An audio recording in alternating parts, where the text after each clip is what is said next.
The story begins with Haruka hiding from a group of goblins. However, he accidentally steps on a twig, giving away his position.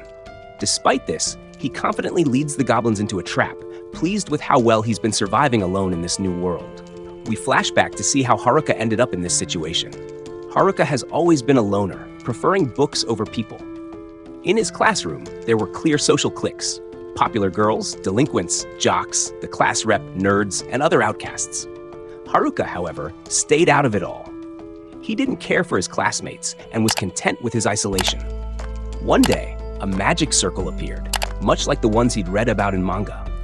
While everyone panicked, Haruka tried to escape through an air vent, but the magic circle followed him.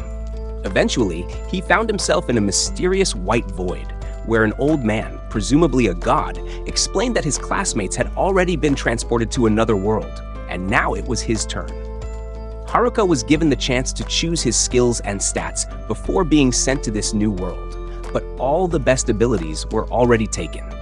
Left with only useless skills like holding a stick and general health, Haruka complained to the god.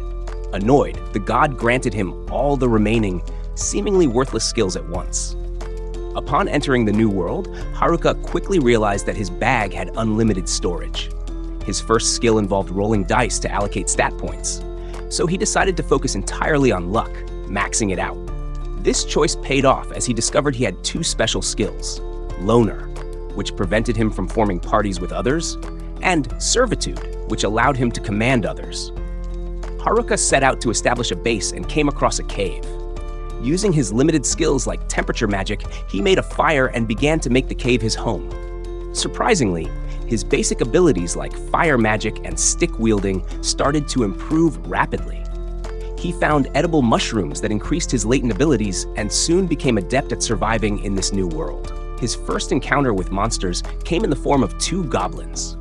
Though nervous at first, Haruka used his skills and strategy to defeat them, gaining confidence from his victory. He leveled up, his stats doubled, and he discovered new abilities, including magic infusion, which allowed him to enhance his physical and magical strength.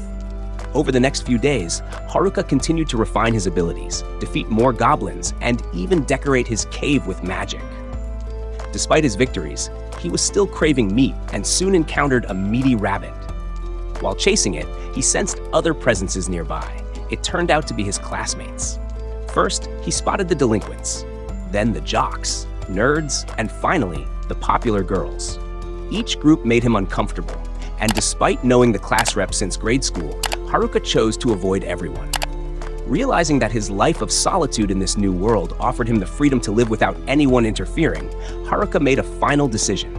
He would conquer this new world all by himself. No companions needed.